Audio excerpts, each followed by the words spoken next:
Deck TV. Kiemba, leo umekwenda kuchukua fomu kwa niaba ya Ali Mayai. Tuambie zoezi limekwendaje? Zoezi limeenda vizuri. Hakuna chochote zaidi ya kufika pale, unaelezea kilichokuleta, unahudumiwa, unaondoka. Utaratibu ni mzuri kabisa, wameweka mwepesi kwa kila mmoja kuweza kuhudumiwa na kuwahi shughuli zake zingine. Kwa niaba ya Ali Mayai ambaye umemchukulia fomu, kipi ambacho kimemsukuma kuchukua fomu ya kuwania urais? Kwanza ni haki.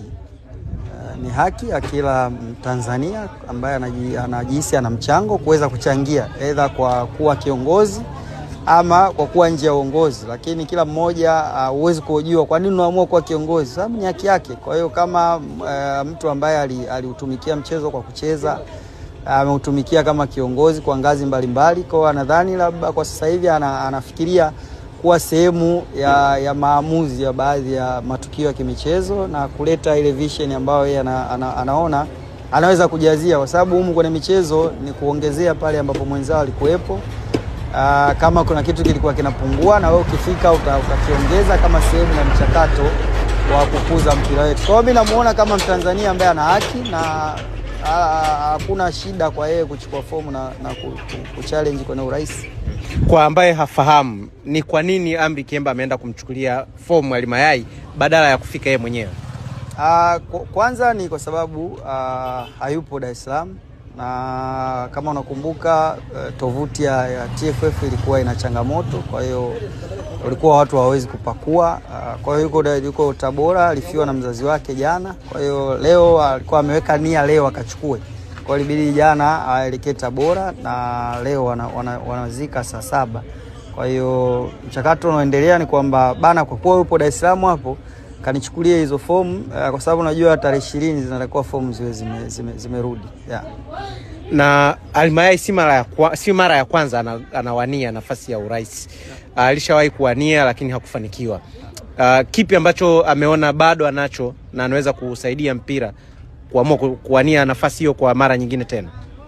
Cha kwanza, kushindwa sio kitu kibaya, kwa sababu ni sehemu pia kujifunza namna ambavyo vitu vinaenda, kwa sababu unaweza ukawa kwa nje ukawa hujui vitu vinaendaje.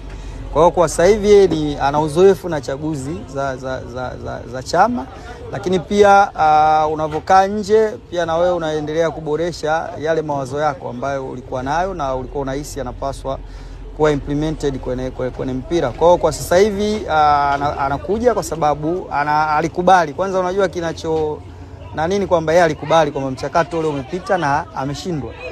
Na ndio maana alikuwa anaendelea kufanya shughuli za michezo na kushirikiana na wale walioshinda. Kwa sasa hivi kwa kuwa ni uchaguzi, anaona bora niende tena kwenye uchaguzi nikaelezee kile ambacho mimi nahisi tunapaswa kukifanya kwa wakati ujao, na wakiridhia wale ambao wanapiga hizo kura wakanipa uongozi, basi nitakifikisha. Lakini kama hawataridhia, basi itakuwa nia yangu nimeifanya. Unajua, kuliko kukaa ndani na kujilaumu kwamba kwa nini sikufanya, ni bora ulifanya alafu kasema mimi kwa wajibu wangu nilitimiza. Lakini kilichokuwa inatakiwa ni watu wengine nao kutimiza wajibu wao, kwa kuona namna gani tunaweza tukaenda mbele. Kwa namna unavyomtazama Ali Mayai na namna ambavyo chaguzi hizi zilivyo, kwa uzoefu wako, unaona ana nafasi ya kushinda na kuwa kile ambacho anafikiria? Cha kwanza mimi naheshimu nia ambayo yuko nayo, kwa sababu sio watu wote wana nia hiyo ya kuwa viongozi, mbali na kutumika kwenye nyanja nyingi za michezo. Lakini kushinda au kushindwa, hilo ni tukio lingine ambalo kama mtu unaingia kwenye kupigania haki na unahisi uwanja uko flati, kila mmoja anaweza akashinda. Na ndio maana baada ya chaguzi maisha mengine yanaendelea. Kwa hiyo mimi kwanza namuona ana sifa, anaweza kuwa kiongozi. Kwa kile ambacho yeye amepitia, yeye ana faida ya kupitia kuwa mchezaji. Ni faida kubwa kwa sababu anajua shida za wachezaji, sasa hivi anajua shida za walimu, anajua shida za waamuzi. Yaani vitu vingi ambavyo mimi naona kama yeye akiingia atakuwa ana kazi kubwa, kwa sababu unajua kuingia kwenye uongozi ni kuchagua kujipa kazi kubwa, kwa sababu unakuja kutatua yale ambayo watu wanahisi haendi. Kwa kujipima yeye ameona anatosha kuja kuzitatua hivyo vitu. Kwa hiyo mimi pia bado naamini anaweza kuja na kutatua zile changamoto ambazo zimekuwa zikitukabili kwenye mpira wetu, bila kusahau kile ambacho walokuwepo wameshakifanya. Huwezi kusema hakuna kinachofanyika. Watu wanafanya, lakini haikuzui sasa na wewe kuja na mawazo yako na kujazia pale ambapo watu wameshafanya. Shukran, tumtakie kila la heri Ali Mayai Tembele. Karibu. Ukiangalia mgombea Ali Mayai Tembele, moja kati ya wagombea ambao wadau wengi sana wa soka walikuwa wanatamani yeye aweze kuchukua fomu, na mkiangalia tangu ulipotangazwa tu usajili, tangu ulipotangazwa dirisha la kuchukua fomu kuhusu uchaguzi mkuu wa shirikisho la soka Tanzania TFF, kupata wajumbe na kupata na rais wa shirikisho la soka, watu wengi walitamani kumuona Ali Mayai Tembele kwa sababu kwanza ni mtu ambaye anawakilisha wachezaji kwa maana moja ama nyingine, ni mtu ambaye amewahi kucheza mpira kwa mafanikio makubwa sana, national team Young Africans, amewahi pia kucheza nje ya nchi, kwa ni mchezaji ambaye ana uzoefu. Lakini ukiondoa kuwa mchezaji, amefanya kazi kubwa kama mchambuzi wa soka Tanzania. Yes, moja kati ya role model wa watu wengi sana kwa kile ambacho amewahi kukifanya akiwa kwenye kazi ya uchambuzi. Lakini kwenye utawala pia wa mpira wenyewe pia amewahi kufanya kazi kwa kiasi kikubwa sana. Kwa hiyo tukisema uzoefu, exposure nayo kubwa sana. Kitu ambacho watu wanaangalia awamu zake ambazo ziliwahi kupita. Hii itakuwa sio mara yake ya kwanza kugombea. Aliwahi kugombea hapo zamani, chaguzi mbili zilizopita zote aligombea. Chaguzi moja iliyopita alikosa endorsement, yani alikosa wadhamini ambao wanaweza akamdhamini. Na kwa nini ilitokea hivyo? Mimi naona tu ilikuwa ni kwamba mara nyingi mtu ambaye yupo madarakani anatengeneza system ambayo inakuwa ni ngumu sana kwa mtu wa nje kuingia kwenye mpira wa miguu, kuingia kwenye zile nafasi, hasa ile nafasi ya juu kabisa. Ndio maana ukiangalia endorsement kutoka kwa wajumbe zikapunguzwa, zikafanya nini, kwa hiyo ikawa ni ngumu kwa yeye kupata endorsement, kwa sababu utakuta mtu mmoja anachukua labda kama endorsement jumla zote zipo 30, yeye anaweza akachukua endorsement 25. Maana yake nini? Maana kwamba anaminya kwa mtu mwingine ambaye anahitaji hiyo sifa, uwezo ukazipata kwa sababu yeye tayari ameshazipata kwenye hizo. Kwa hiyo kuna hiyo changamoto kubwa sana. Sasa ni uchaguzi ambao tunasubiria kuona utakuwa wa namna gani. Moja kati ya vitu ambavyo watu wengi wanasubiri, wadau wa soka, kuangalia maendeleo mazuri ya mpira. Kwa hiyo Ali Mayai moja kati ya watu wazuri, na natamani pia kuona watu wengine ambao wenye uwezo mkubwa kama Ali Mayai au zaidi ya Ali Mayai kama Wallace Karia, kwa sababu bado hajawa clear statement kwamba Wallace Karia ataendelea au atasimama.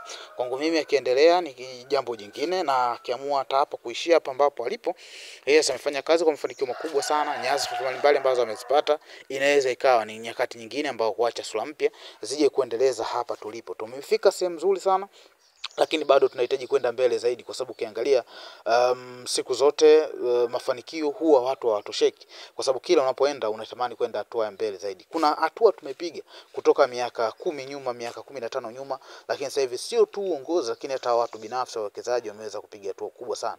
Uchaguzi unaenda kufanyika mwezi wa 8, mwezi ambao Tanzania tutakuwa wenyeji wa CHAN. Kwa hiyo ni utulivu na amani ndio kitu ambacho kinahitajika sana, na mimi kitu ambacho natamani wadau wengi waendelee kujitokeza kwenye uchaguzi, maana ni kitu muhimu sana, kwa sababu siku zote tunapenda mpira, mafanikio ya mpira uweze kusonga mbele. Mimi kitu ambacho natamani zaidi ni kuona sura mpya zikiingia, zikijaribu nazo wenyewe kupigania pale ambapo tumetufikisha. Hawa ambao wametufikisha hapa unawapongeza sana kwa kazi nzuri ambayo wamefanya, lakini wanaokuja naamini wanatakiwa kufanya kazi kubwa zaidi. Tusubiri tuone nani mwingine ambaye atachukua fomu na wakina nani wengine ambao atachukua fomu. Uzuri tarehe 20 mwisho kuchukua fomu, kwa hiyo tutajua mbichi na mbivu kwa wote ambao wamechukua fomu. Mimi naitwa Peter Deogratias Kiwanga, PDEC _ ukisubscribe channel hii ya PDEC TV, siku zote utakuwa mtu wa kwanza kupata habari zetu zote, habari zote nzuri, uchambuzi wa kina kabisa kuhusu yale ambayo yanajiri kwenye soka la Tanzania na soka la dunia kiujumla. Kwa hiyo kuwa mtu wa kwanza kusubscribe. Lakini kwenye mitandao ya kijamii inapatikana kwa jina hilo la PDEC _ Instagram, PDEC _ TikTok, PDEC TZ, Facebook na mitandao yote ile ukiandika PDEC PIDECK, ukiandika hivyo unakuwa mtu wa kwanza kunipata. Kuingia kwenye uongozi ni kuchagua kujipa kazi kubwa, kwa sababu unakuja kutatua yale ambayo watu wanahisi haendi.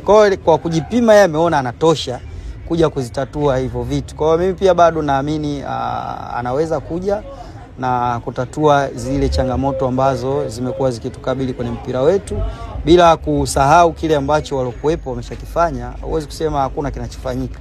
Watu wanafanya, lakini haikuzui sasa na wewe kuja na mawazo yako na kujazia pale ambapo watu wameshafanya.